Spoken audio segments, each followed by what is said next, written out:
Ang true love ay hindi yan dapat na pinipilit na hanapin dahil pagdating sa usaping pag-ibig, palaging may tamang oras at panahon. Minsan nakakainip pero ang mahalaga ay worth it ang magiging kapalit ng ating matagal na paghihintay. Dear Papa Dudut, ang sabi nila kapag ang love daw ay pinilit lang nating mahanap at maramdaman, dalawa lang ang pwedeng mangyari. Ang masaktan tayo o makasakit ng damdamin ng iba. I'm Janine, 28 years old from Cavite. Mahilig talaga akong makinig ng mga drama dito sa YouTube. Pero itong channel ninyo ang pinaka-paborito ko sa lahat. Grabe kasi ang sulat na inyong binabasa. Minsan nakakakilig pero madalas mapanakit. Pero gano'n naman kasi talaga ang totoong buhay, hindi ba? Hindi lahat ay nagkakaroon ng happy ending sa kani-kanilang kwento ng buhay. Kagaya na lamang ng ibabahagi ko sa gabi na ito. Ang sarili kong love story. Matagal na po akong single, Papa Dudut. Hindi po ako pihikan pagdating sa lalaki at palagi akong todo-todo kong magmahal. Pero ewan ko ba kung sadyang malas lang talaga ako dahil palagi akong niloloko ng mga nakakarelasyon ko. Minsan tuloy, hindi ko na alam kung may nakasulat ba sa noo ko na tanga si Janine pagdating sa pag-ibig kaya pwedeng ligawan, lokohin at iwanan lang sa huli. Kaya palagi na lamang akong nasasaktan at niloloko. Minsan nga nakakasawa ng makipagrelasyon. Pero ang sabi ko ay hindi ako susuko. Kasi alam ko na may special someone na nakalaan para sa akin na magpapasaya sa akin habang buhay. Hay, kailan kaya darating ang special someone ko? Malungkot na tanong ko habang mukhang ewan na nakahalumbaba at nakatingin sa kawalan. Nasa coffee shop kami ng pinakamalapit kong kaibigan at office mate na si Renzi para sa late celebration ng birthday ko. 3 araw na ang nakakalipas. Malungkot ako noon dahil ilang taon na rin akong walang matinong nakakarelasyon. Sana talaga ay matupad na ang birthday wish ko, ang wika ko pa. Ang makilala ng special someone mo? Natatawang tanong ni Renzi bago humigop ng mainit na kape. Oo. Nakalabing sagot ko. Alam mo Janine, ang sabi nga ng Aldab, ang true love na yan ay dumarating sa tamang panahon kaya dapat na matuto tayong maghintay. Sabi niya. Madaling sabihin yon para sa kanya kasi wala naman siya sa lugar ko na sobrang naiinip na sa paghihintay. Ikaw ba naman ang masaktan ng ilang beses at ilang taon ng maging single? Ewan ko lang kung hindi ka pa maiinip talaga. Kailan pa kaya darating sa akin ang tamang panahon? Nakalabi ko pang tanong. Huwag mo kasing madaliin huwag mong hanapin. Minsan ang love kapag pinipilit mong makita, dalawa lang yan It's either masasaktan ka or makakasakit ka. Sige ka, baka kakahanap mo dyan sa special someone mo masasaktan ka lang din sa huli. Paalala pa ni Renzi. Nakakainis lang kasi nakakailang relasyon na ako pero lahat naman palpak. Palagi na lang akong pinapaasa at niloloko ng mga lalaki. Renzi, hindi ba kaibigan kita? Sabihin mo nga sa akin ang totoo. Pangit ba ako? Tanong ko sa kanya nang humarap ako sa kanya na may seryosong mukha. Hindi ko alam kung matatawa ako nang muntik nang maibugan ni Renzi ang hinihigop niyang kape. Mabuti na lang at nalunok na niya yon kaagad. Akala siguro niya ay kung anong seryosong bagay ang itatanong ko sa kanya. Pero seryoso naman talaga para sa akin ang tanong na yon. 26 years old na ako noon pero lagi na lang akong nahohopya ng mga lalaking nagugustuhan ko.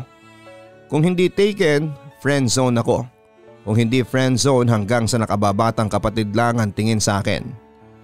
Nagkaroon naman ako ng boyfriend 3 beses. Pare-pareho lang nila akong niloko at pinagpalit sa mga babaeng mukhang unggoy at isda. Alam mo Janine, kahit na hindi mo ako kaibigan, Sasabihin ko pa rin sa'yo na isa ka sa mga pinakamagandang office mate ko. Bonus pa na sobrang bait mo.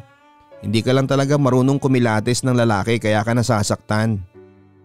Pero wait mo lang yung special someone mo. Darating at darating din yon. Baka medyo na traffic lang ng konti. Sagot naman niya sa akin. Pagdating sa mga ganong bagay ay may husay talagang magpayo si Renzi. Kaya siya ang pinagkakatiwalaan ko sa lahat ng mga kaibigan ko. Alam mo, minsan naisip ko, hanap ako ng special someone ko pero baka maling tao naman ang hinahanap ko. Baka naman kasi hindi talaga lalaki yung para sa akin. Sabi ko pagkatapos kong humigop muli ng kape at muling nakatingin sa kawalan. Ha? Anong ibig mong sabihin? Kunot ang noo ni Renzi na halatang naguguluhan sa mga sinabi ko. Baka baka babae pala yung para sa akin kaya lagi ako nasasaktan sa mga lalaki. Kasi hindi ko deserve ang mga manloloko na lalaki kaya dapat nasa ibang tao ako mag-focus. Dapat hindi lang sa mga lalaki. Medyo may pagdadalawang isip na sagot ko. Matagal ko na rin napapansin sa sarili ko na attracted ako sa kapwa ko babae. Lalo na sa mga babae na nag-aayos lalaki. Ang guwapo kasi nila sa paningin ko at parang ang bango-bango pa. Kaya lang syempre takot ako na subukan ang ganong klase ng relasyon. Ayokong magkamali kasi ibang usapin ang pakikipagrelasyon sa kapwa ko babae. Oh my God! Ibig mong sabihin confirmed? Namimilog ang mga matang muling tanong niya. May boyfriend kasing lesbian na butch si Renzi. At sabi nga ng ibang kaibigan naming lesbian na aamoy nila ang kakaibang berdeng kulay sa dugo ko. Hindi ko alam kung paano nila nagagawa yon pero mukhang tama nga ang hinala nila. Parang pare-pareho nga kami ng kulay ng dugo pero sadyang takot pa lamang ako na magladlad. Sira hindi pa naman Naisip ko lang yon bigla kasi nga mas nagkakagusto ako lately sa mga butch kesa sa mga lalaki. Saka sa totoo lang medyo curious din ako sa ganong klase ng relasyon. Mukha siyang fun, exciting at seryoso para sa akin. Sagot ko naman. Pero girl, advice lang ha. Alam mo naman siguro na hindi biro ang pumasok sa ganitong klase ng relasyon. Kailangan na pag-isipan mo ng mabuti at handa ka na talaga. Dapat hindi ka sensitive at dapat matigas ang mukha mo sa mga mapanghusgang mga mata ng tao sa paligid natin. Kasi sandamakmak na chismis, lait at kung ano-ano pa ang mga maririnig mo mula sa iba. May bahid ng kaseryosohan ang boses ni Renzi habang sinasabi yon. Sabagay nakailang boyfriend na kasi siya na butch kaya alam kong wala na sa kanya kung pag-uusapan man sila ng mga tao sa paligid sa tuwing magkasama sila ng boyfriend niya. Pero naisip ko noon na kaya ko rin kayang gawin yon. Kaya ko kayang deadmahin ang mga usap-usapan at lait sa akin ng mga tao. Alam mo ang seryoso mo masyado. Curious pa lang naman ako kaya nasabi ko yon. Anyway dahil sinamahan mo ako ngayon, ititreat kita ng blueberry muffin. Favorite mo yon hindi ba? Wika ko. Medyo nagiging seryoso na kasi ang takbo ng usapan namin at medyo naiilang na rin ako. Kaya naman naisipan ko na huwag na lamang ipagpatuloy ang ganong topic. Wow talaga? Alam mo Janine, ikaw na talaga ang pinakamagandang babae na nakilala ko dito sa balat ng lupa. Ano pa bang gusto mong pag-usapan? Love life? Sex life? Game na ako sa kahit na anong topic. Hyper na sabi pa ni Renzi. Che? OA na. Sige na, o-order lang ako ng pagkain natin. Natatawang paalam ko sa kanya bago ako tumayo at pumunta sa counter para mag-order ng panibago naming merienda. At nang kumpirmahin ng barista na dadalhin na lamang sa lamesa namin ang in-order ko, ay kagad na akong naglakad pabalik sa lamesa namin ni Renzi habang binibilang ang barya na isinukli niya kanina. Aray! Bulalas ko na may mabangga akong tao. Hindi ko siya napansin kaya kagad ako nawala ng balanse ng matalisod sa paa niya. Napapikit na lamang talaga ako ng mariin bago pa man ako tuluyang mapahiga sa sahig. At dahil sa dami ng tao sa loob ng coffee shop ng mga oras na yon ay alam kong yon ang magiging pinaka nakakahiyang araw sa buhay ko. Miss, ayos ka lang? Nagtaka ako nang hindi ko maramdaman ang malamig na sahig sa likuran ko. At napatanong ako kung bakit parang nakalutang ako. Bakit hindi ako nasaktan sa pagkakabagsak ko sa sahig ng tiles?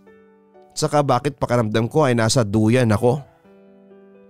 Hindi ko alam kung ilang segundo na ba akong nakapikit o kung may ilang minuto na ba ang nakakalipas bago ko nagawang imulat ang mga mata ko ng dahan-dahan. Napalunok ako nang masilayan ko ang mukha ng nagmamay-ari ng mga bisig na sumalo sa akin. Ang mukha ng lalaking sumagip mula sa araw na sana'y ikakahiya ko sa buong buhay ko. Teka, lalaki nga ba siya? Isang gwapo o magandang mukha na nakapuyod ang medyo kulot na buhok na hanggang balikat. Nakasuot ng long sleeve na panlalaki at nakaslacks na itim. Mukha siyang lalaki kung pananamit niya ang pagbabatayan pero parang hindi hamak na mas makinis pa ang mukha niya sa akin. Miss, pasensya ka na talaga ha. Okay ka lang ba? Tanong niya ulit. Yes. Ilang beses pa akong napalunok bago ko nagawang ibuka ang mga labi ko at makapagsalita. Napakagwapo naman kasi ng taong halos may isang dangkal na lamang ang layo ng mukha mula sa akin. Mabilis na akong tumayo ng maayos at lumayo na ng ilang hakbang mula sa kanya nang sa wakas ay mapansin kong nakababad na ang mata sa amin ng mga taong nagkakape sa loob ng shop. Ngayon ko lamang na-realize na sobrang gwapo niya. Nagmukha na siyang lalaki pero dahil sa boses niya na tila pinapalaki, hindi may pagkakaila na isa siyang lalaking nakulong sa katawan ng babaeng nakapang-ayos na panlalaki. Thank you. Pasasalamat ko sa kanya. You're welcome. By the way, I'm Burns. Pakilala niya sa kanyang sarili. I'm Janine.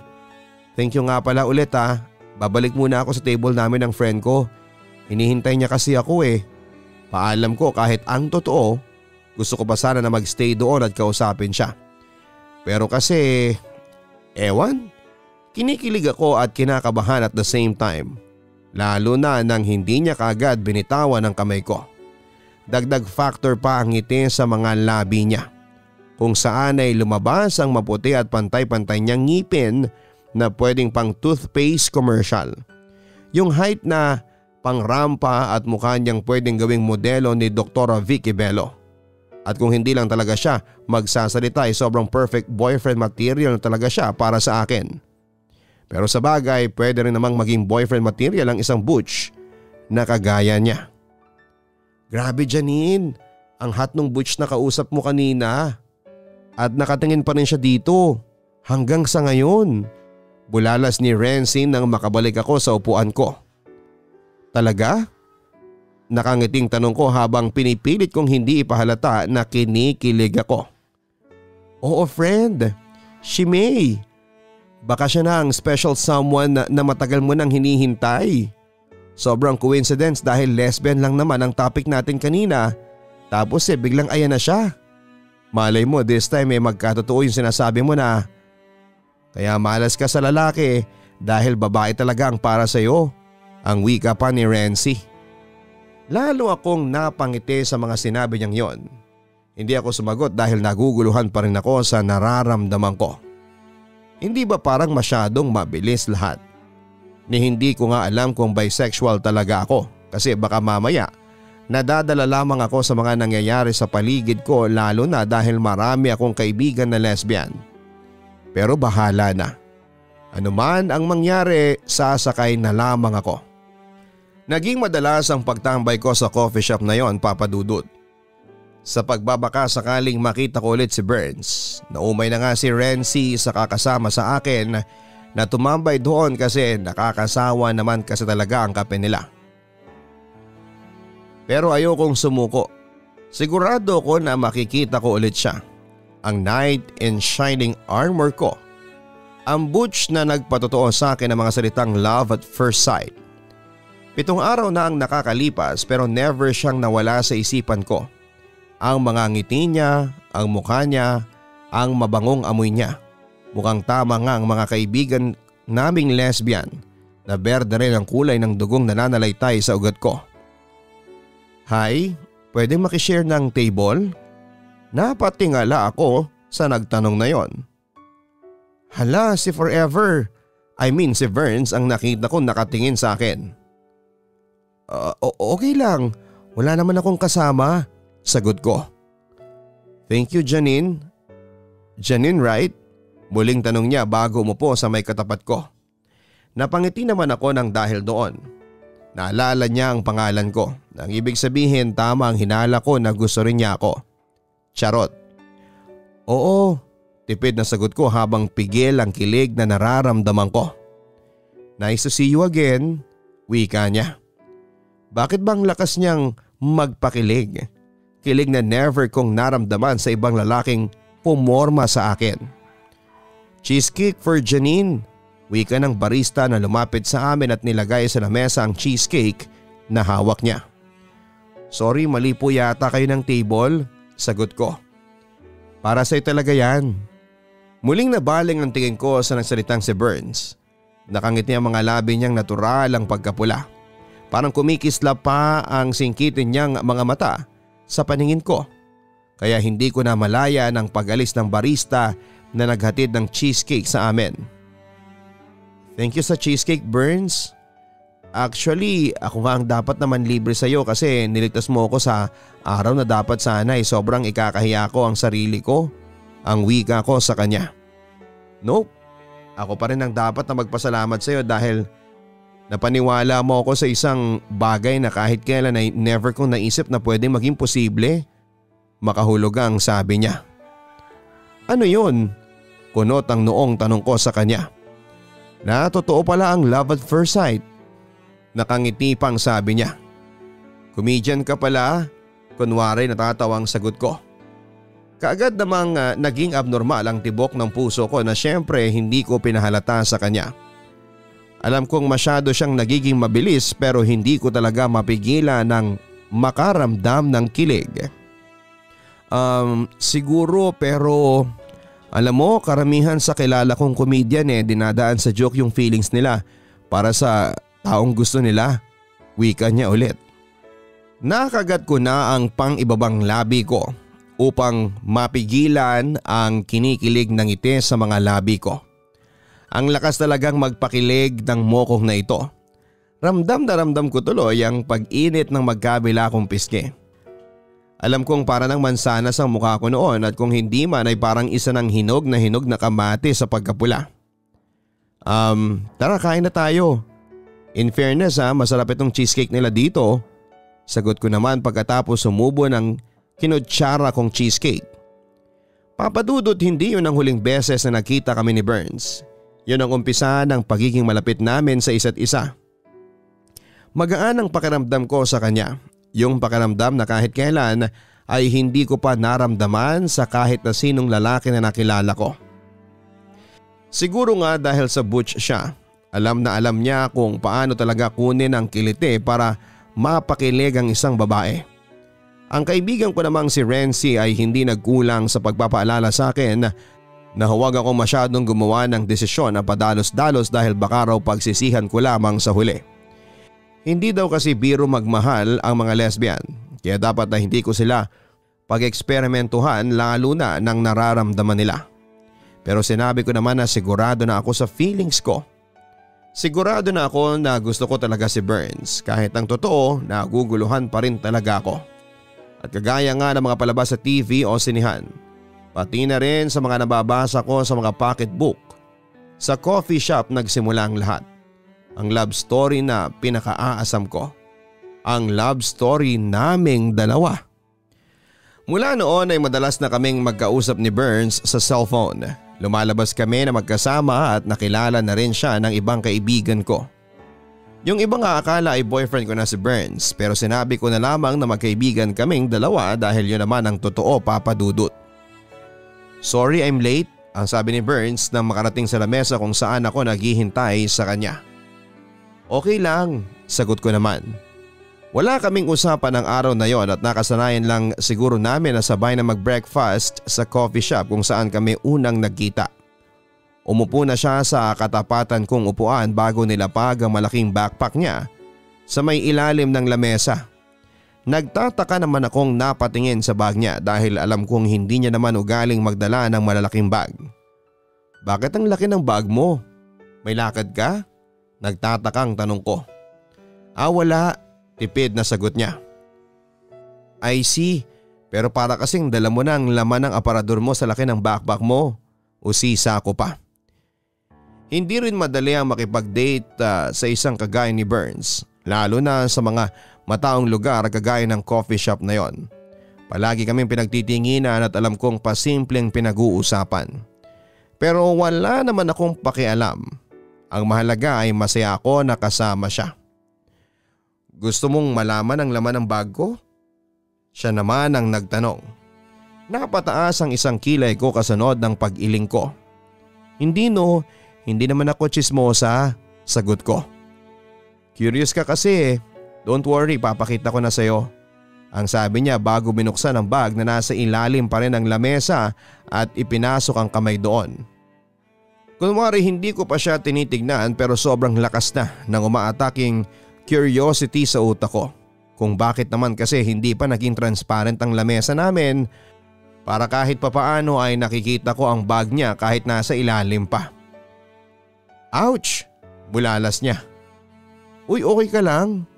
Namilog ang mga mata ko nang bigla niyang alisin ang kamay niya sa ilalim ng lamesa.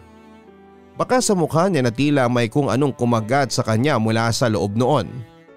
Teka, kinagat kasi ako eh. Abutin ko ulit. Aniya bago muling ipinasok ang kamay sa loob ng bag. Parang mas nahirapan na siya ng mga oras na yon. Alam mo Burns, okay lang. Huwag mo nang kunin kung ano man yan. Baka kasi… Hindi ko na naituloy pa ang sinasabi ko nang sa wakas ay mailabas na niya ang bagay na kanina pa niya ang kinukuha sa bag. Para sa iyo, wika niya. Napawi ang pag-aalala ko at napalitan ng mga ngiti dahil sa malaking stuffed toy na teddy bear na kulay asul na nasa harapan ko. Thank you. Pero teka, anong meron? Kinikilig pero nagtatakang tanong ko. It's been 100 days simula ng araw na nagkakilala tayo at gusto ko yung i-celebrate ngayon. Happy 100 daysary, sagot niya sa akin at inabot ang isa pang bouquet ng roses. Wow! Thank you Burns. Kahit na hindi ka na dapat nag-abala pa, pero sobra ako na-touch dito sa mga regalo mo. Ngayon ko lang na-experience na mag-celebrate ng ganitong special na araw. Wika ko. Lalo akong napangiti nang iabot niya sa akin ang bouquet ng rosas. Kung paano nagkasya ang mga yon sa bag niya nang hindi nasisira o nade-deform ay hindi ko alam. Actually, kaya ako talaga ginawang special ang araw na ito kasi gusto ko nang tapusin ngayon ang friendship natin, ang wika ni Burns. Napahinto ako sa pag-aamoy ng hawak kong bulaklak at napatingin ng seryoso sa mukha niya. Ayaw na niya akong maging kaibigan? Pero bakit? May nagawa ba akong mali? May nagawa ba akong hindi maganda para sa kanya? Na-turn off ba siya sa ugali ko? May nakita ba siyang pangit sa mukha ko? Dapat nga maging proud pa nga siya dahil kahit pinagtitinginan at pinag-uusapan kami ng mga tao sa paligid sa tuwing magkasama kami, wala akong pakialam dahil gusto ko siyang makasama palagi. Tapos siya, aayawan niya lamang ako bigla? What do you mean? Medyo naguguluhang tanong ko. Janine? Wika niya. Napalunok ako nang hawakan niya ang mga kamay ko. Sinabi ko na sa iyo noon na hindi ako naniniwala sa love at first sight. Pero simula nang makilala kita, mahawakan kita at matitigan kita, alam ko na sigurado ako sa sarili ko na it was love. Kaya I want to take this opportunity na tapusin ang friendship nating dalawa. Dahil ayoko nang maging kaibigan mo. Ayoko nang maging kaibigan mo lang. Wika niya. Kinapa ko ang sarili kong nararamdaman habang sinasabi niya mga salitang yon. Eto na ba talaga yon? Ganito na ba talaga ang pakiramdam kapag nagmamahal ka ng isang butch? Bisexual na ba talaga ako? Nagkakagusto na ba talaga ako sa kapwa ko babae? Malakas ang kabog ng dibdib ko at kinikilig ako. Pero hindi kagaya ng sa kanya. Hindi ako sigurado kung pagmamahal na ba talaga ang nararamdaman ko na ito. Janine? Halos pabulong na sabi niya bago binitawan ang kamay ko. Tumayo na siya at pagkatapos ay lumuhod sa may tabi ko.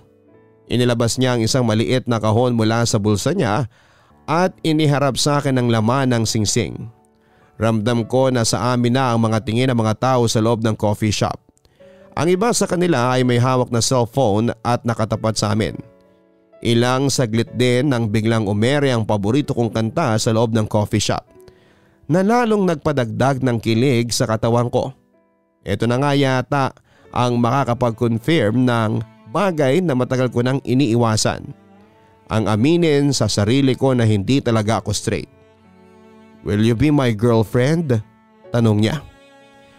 Lumakas palalo ang kaba sa dibdib ko na tila ba gusto nang kumawala ng puso ko anumang oras. Sa mahigit na 3 buwan naming magkakakilala, paano ko ba malalaman na eto na talaga? Na siya na talaga? Na mahal ko na talaga siya? Na hindi talaga ako straight at handa na akong sumugal na makipagrelasyon sa isang lesbian? Hindi ba dapat mas magkakilala muna kaming dalawa? Mas kilalanin ko muna ang sarili ko. Mas kapain ko muna ang nararamdaman ko para sa kanya. Bahala na. Ang sabi naman ni Renzi sa akin, ang pinakamahalaga sa lahat ay alam ko sa sarili ko na masaya ako. Masaya naman ako kapag kasama ko siya. Oo, masaya ako sa kanya. Yes, yes Burns, sagot ko sa kanya. Kasunod ng pagguhit ng ngiti sa mga labi niya ay ang palakpakan ng mga taong kanina pang nanonood sa amin. Napangiti na rin ako nang isuot niya ang singsing sa palasingsingang daliri ko at yakapin ako ng mahigpit. Parang dati lang ay nangangarap ako ng isang romantic love story sa isang lesbian. Ngayon heto na, nangyayari na. At kagaya nga ng ikinakwento sa akin ni Renzi noon sa mga karanasan niya sa ilang naging boyfriend niyang butch, ay naging masaya ang unang 10 buwan ng relasyon namin ni Burns bilang magkasintahan. Walang kasing tamis lalo na sa tuwing magse-celebrate kami ng Mansari.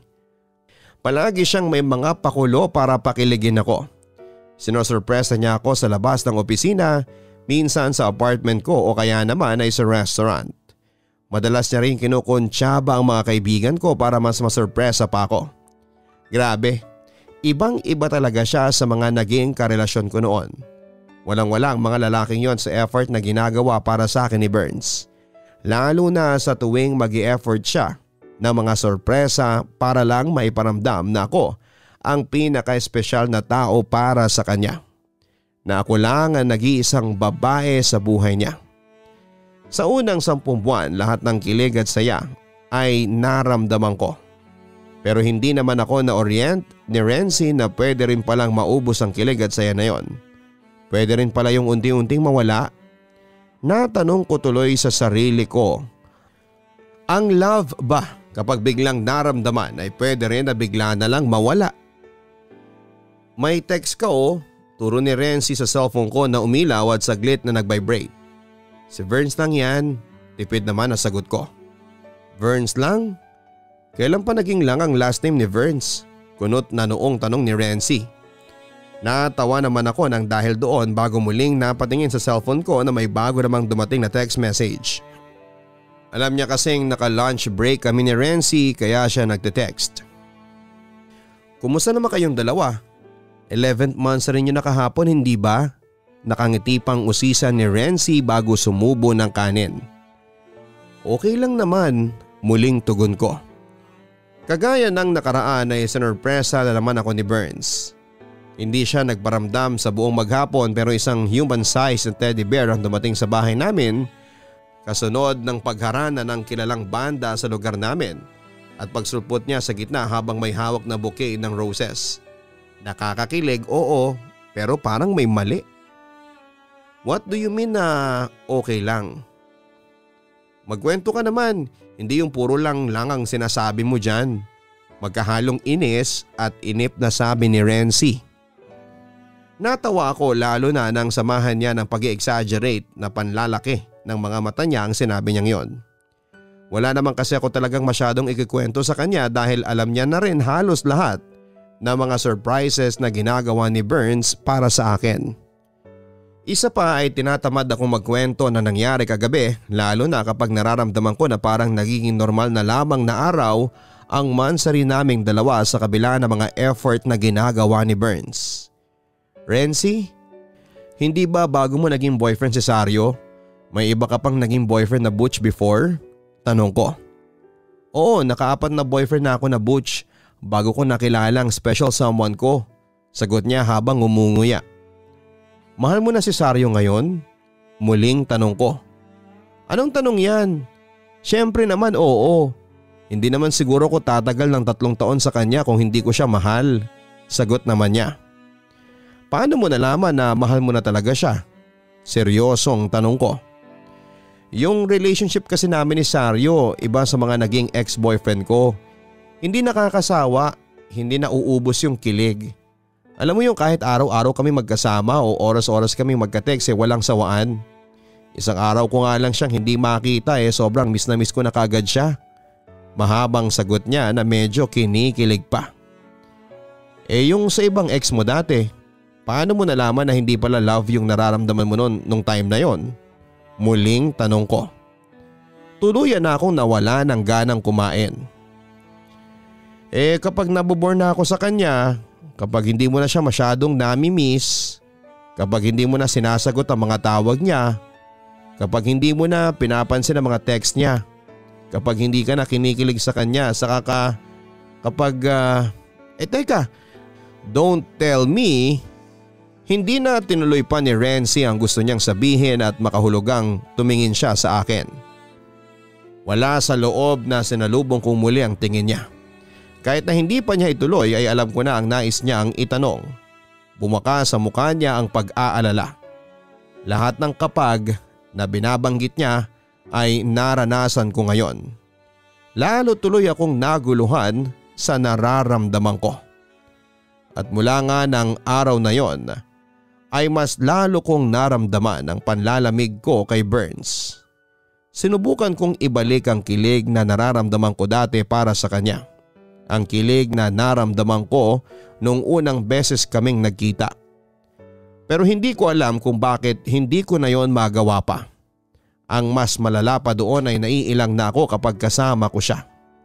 Ayaw ko nang hinahawakan niya ang kamay ko kapag nasa public place kami.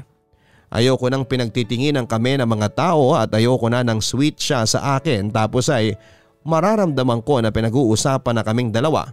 Dahil pareho kaming babae na sweet sa isa't isa. Ano bang nangyari? Saan ba ito nagsimula? Saan ba siya nagkulang?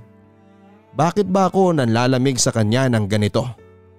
Ganito na ba talaga ang love kapag biglang naramdaman ay bigla ring mawawala? O sadyang nagkamali lang talaga ako ng akala sa nararamdaman ko para sa kanya? Hindi ko naman pinahalata kay Burns ang mali sa nararamdaman ko, Papa Dudut. Pinilit ko pa rin ibalik ang pagmamahal ko sa kanya pati na ang sweetness ko, pero habang tumatagal pa ang relasyon namin, mas lalo lang akong lumalala. Happy first anniversary, baby! Hindi ko maiwasan ang ma-amaze habang naglalakad at nililibot ang paningin ko sa buong paligid ng kilalang restaurant na pinasukan namin ni Burns. Walang ibang tao sa loob na tila ba kami lang ang espesyal na panauhin na kakain sa isang magarang lamesa na may pangdalawahang upuan. Pinalilibutan niyo ng mga petals ng rosas at may isang grupo sa sulok na nagva-violin ng paborito kong awitin. Pasimple akong bumuntong hininga habang iniisip ko kung ano kaya ang bagay na tumatakbo sa isip ng mga musikero na yon. Maya-maya kaya ay pag-uusapan nila kaming dalawa. Ang date ng dalawang babaeng tinugtugan nila. Siguro ako na ang pagtatawanan nila, kaming dalawa ni Burns pagkatapos ng date namin na yon. This is so expensive, baby. Hindi ka na dapat nag-abala o gumastos ng malaki para sa akin. Sabi ko bago naupo sa upuang para sa akin. At kagaya dati ay may isang bouquet ng roses ang nasa ibaba ng lamesa na lalong nagpabango sa paligid. Kaya kong gastusin kahit pa ang huling sentimo ng wallet ko para i-celebrate ang pinakamasayang gabi natin, baby. Kung pwede nga lang araw-araw kong iparamdam sa iyo kung gaano ka ka-espesyal sa buhay ko. Kung gaano kita kamahal. Nakangiting sagot niya. Nakangiti akong napatitig sa mukha niya, Papa Dudut. Habang tumatagal ay lalo siyang gumagwapo sa paningin ko. Pero bakit ganon? Habang tumatagal din ang relasyon namin ay lalo kong nararamdaman ang panlalamig ko sa kanya. Lalo kong nararamdaman na tuluyan ang nawawala ang kilig ko para sa kanya. Lumalakas ang pagkailang ko sa relasyon namin. Ang pagkalito sa mga desisyon na ginagawa ko sa buhay ko. Ang dami ring mga tanong ang nabubuo sa isipan ko. Paano kapag nagkatuluyan na kaming dalawa? Paano kami bubuo ng pamilya? Tatanggapin ba siya ng parents ko? Magagawa ko ba siyang ipaglaban? Pero bakit ba kasi nangyayari ito? Ang tila tuluyan ng pagkalahon ng tinatawag kong love na naramdaman ko noong unang araw na nagkita kami. Noong unang araw na nagkapalitan kami ng pangalan. Noong araw na nahawakan niya ako. Ramdam kong nawawala na ng tuluyan yung feelings ko para sa kanya. Wala na. Hindi ko na siya kayang pangatawanan pa. Hindi ko na kayang ipagtanggol ang relasyon naming dalawa sa harap ng maraming tao. I love you, Janine. Natameme na ako lalo na sa mga sinabi niyang yon bago unti-unting nawala ang ngiting nakaguhit sa mga labi ko habang pilit na kinakapa ang 4 na salitang dapat sana ay kanina ko pang naitugon sa kanya. Muli kong inilibot ang mga tingin ko sa paligid. Sino mang babae ang sorpresahin ng ganito ay siguradong kikiligin ng sagad sa buto. Pero bakit hindi ko na yon maramdaman sa ngayon? Bakit naiilang na ako habang kasama si Burns? Bakit parang wala na akong pagmamahal na nararamdaman para sa kanya? Janine? Tawag niya sa akin. Ibinalik ko na sa kanya ang mga tingin ko. Kababakasan na ng pagtataka ang mukha niya. Alam kong nararamdaman na niyang may mali. May mali sa akin. I'm sorry. Nagsimula na kagad na mamuo ang mga luha sa gilid ng mga mata ko. Baby, bakit ka nagsusorry? Bakit ka umiiyak? Biglang nag-alalang tanong niya. I don't deserve this special night. Naluluhang sabi ko pa. Hindi ko na kaya. Masyado na ako naguguluhan. Sobra na ako nagigilty. Habang tumatagal ay nararamdaman kong lalo niya akong minamahal pero kasabay noon, Papa Dudut, ay ang paglahon ng kung anuman ang nararamdaman ko noon para sa kanya. Lumalakas ang pagkailang ko sa klase ng relasyon na meron kaming dalawa. Naiilang na ako kasi kapwa ko babae ang karelasyon ko at hindi isang tunay na lalaki. Baby, hindi ko maintindihan. May problema ba? May problema ba tayo? Hinawakan ng dalawang kamay niya ang kamay ko na kaagad kong binawi.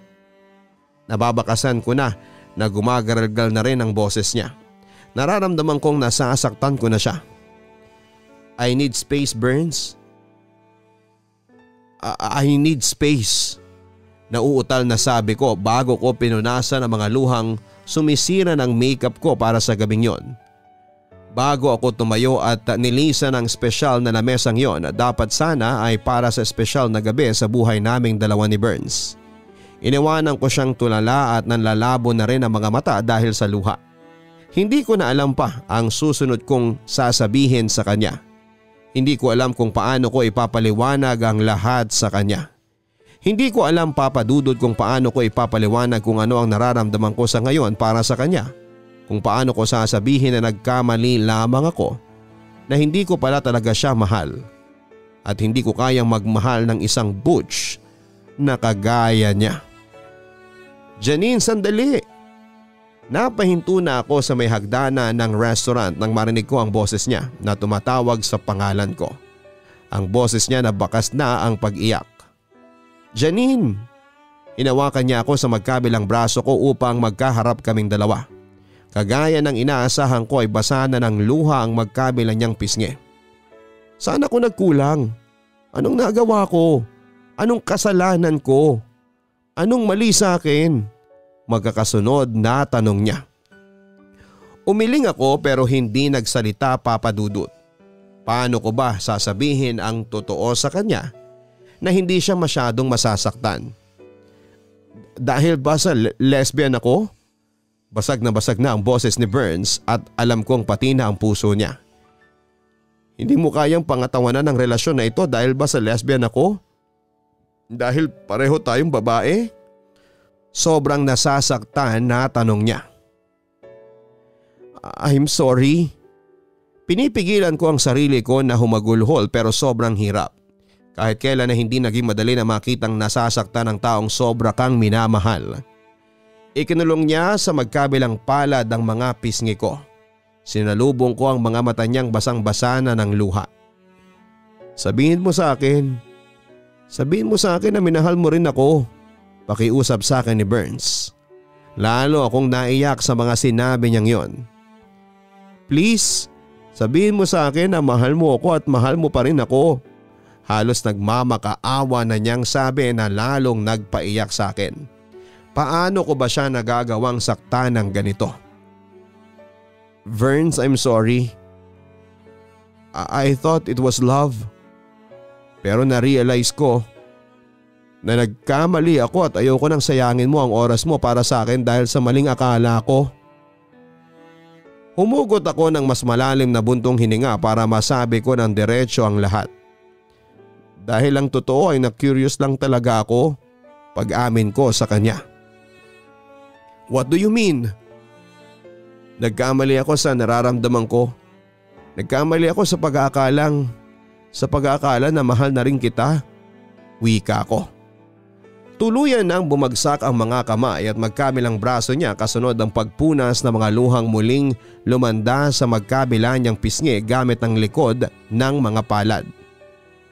Ang sabi mo sa akin ay mahal mo ako. Ang sabi mo mahal mo rin ako. Kaya mas lalo kitang minahal dahil akala ko ay parehas tayo ng nararamdaman. Na kaya mo akong ipaglaban kagaya ng mga naging pangako mo. Mas lalo kitang minahal dahil akala ko ikaw at ako ang habang buhay. Umiiyak na sabi niya. Sorry, hindi ko ginustong magkaganito ang lahat. Hindi ko ginustong saktan ka. Ang gusto ko lang ay maramdaman kung paano ba talaga magmahal at mahalin. Gusto ko siyang hawakan, yakapin pero alam kong mas lalong magiging mahirap sa aming dalawa ang lahat. Lalo na sa kanya kapag ginawa ko yon. Janine, kahit minsan ba naramdaman mong minahal mo rin ako? Umiiyak na muling tanong niya. Minahal ko ba siya? Paano ko ba malaman? Paano ko ba masisiguradong tama na ang isasagot ko sa pagkakataong ito?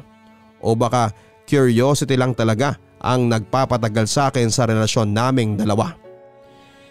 Hindi ko alam. Wika ko. Muling nakulong ang magkabilang pisngi ko sa mga palad niya. Ako sigurado akong minahal kita, Janine. Minahal kita ng totoo. Minahal kita at mahal kita. Mahal na mahal kita. Please naman sabihin mo sa akin kahit konti lang na kahit minsan lang minahal mo rin ako.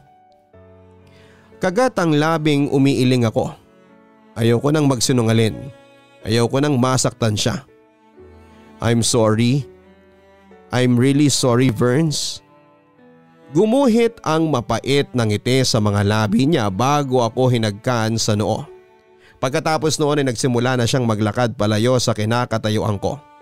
Palayo sa akin at alam kong palayo na rin sa buhay ko. Napaupo na ako sa may hagdanan at umiyak sa sarili kong mga palad. Kung bakit kasi minadali ko ang lahat. Bakit kasi hindi ko muna sinigurado at inunawa kung ano talaga ang nararamdaman ko. Ang sakit. Ang sakit palang makasakit ng damdamin ng isang tao. Ramdam na ramdam ko ang sakit na ginawa ko sa kanya. Sana inunawa ko muna ang lahat at naghintay pa ng mas tamang panahon para hindi ko na siya nasaktan pa. Mula ng araw na yon ay wala na akong narinig pa mula kay Verns, Papa Dudut. Akala ko noong una ay lumayo lang siya sa akin para hindi siya mahirapan na kalimutan ako. Akala ko kaya hindi niya ako tinetext o tinatawagan kasi gusto niya nang makapag-move on, pero hindi pala yon ang nangyari. Dahil nabalitaan ko na ang gabi na nakipaghiwalay ako sa kanya ay naglasing pala siya sa bar at napaaway sa ibang customer doon. Ang malala lang na nangyari, Papa Dudut, ay nasaksak pala si Burns ng lalaking nakaalitan niya. Kaagad daw siyang isinugod sa ospital pero binawian din siya ng buhay. Nang pumunta ako sa libing ni Burns ay pinigilan ko ang sarili ko na mapahagulhol. Sobrang nakonsensya kasi ako dahil alam ko na ako ang dahilan kung bakit siya nawala. Hindi ko dapat minadali ang lahat sa sarili ko o sa aming dalawa. Dapat mas kinilala ko muna ang nararamdaman ko para sa kanya. Dapat hindi ko inayaan na masaktan si Burns ng dahil sa akin. Dapat hindi ako naging makasarili. Ngayon, Papa Dudut, ay ilang taon na ang lumipas mula nang mawala si Burns pero naluluha pa rin ako habang ginagawa ko itong sulat. At iniisip ko na sana ay mapatawad ako ni Verns kung nasaan man siya ngayon. Salamat po sa pagbabasa nitong sulat ko at sana ay nakapag-iwan po ito ng aral kahit paano sa ating mga ka-online. Lubos na gumagalang, Janine. Marami tayong iba't ibang klase ng pag-ibig na pwede na maramdaman. May pag-ibig na pwedeng makapagpasaya sa atin at meron din namang makapanakit ng ibang tao. Kagaya na lamang ng nangyari sa ating letter sender na si Janine. Nang dahil sa pagmamadali niya na muling magmahal ay nasaktan siya at nakapanakit pa ng ibang tao. Mga ka-online, siguro minsan ay mahirap din talagang kilatisin kung ano talaga ang nararamdaman natin para sa isang tao. Kaya bago tayo magbitaw ng salitang mahal din kita ay kailangan na pag-isipan nating mabuti yon. Dahil pagdating sa isang relasyon, palaging may isang tao na mas malalim ang pagmamahal na nararamdaman. Hanggang sa muli, ako po si Papa Dudut. Don't forget to like, share and subscribe dito sa Papa Dudut Stories. Maraming salamat po. Ang buhay ay mahiwaga, laging may lungkot at saya. Sa Papa Dudut Stories, laging may karamay ka.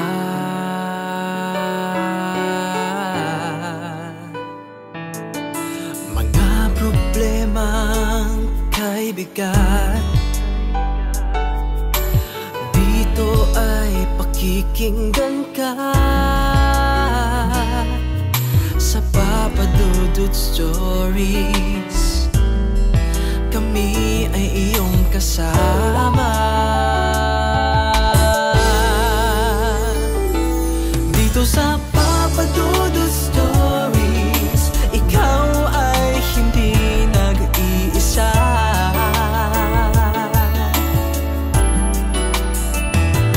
Dito sa Papa Dudut Stories, may nagmamahal sa'yo. Papa Dudut Stories, Papa Dudut Stories.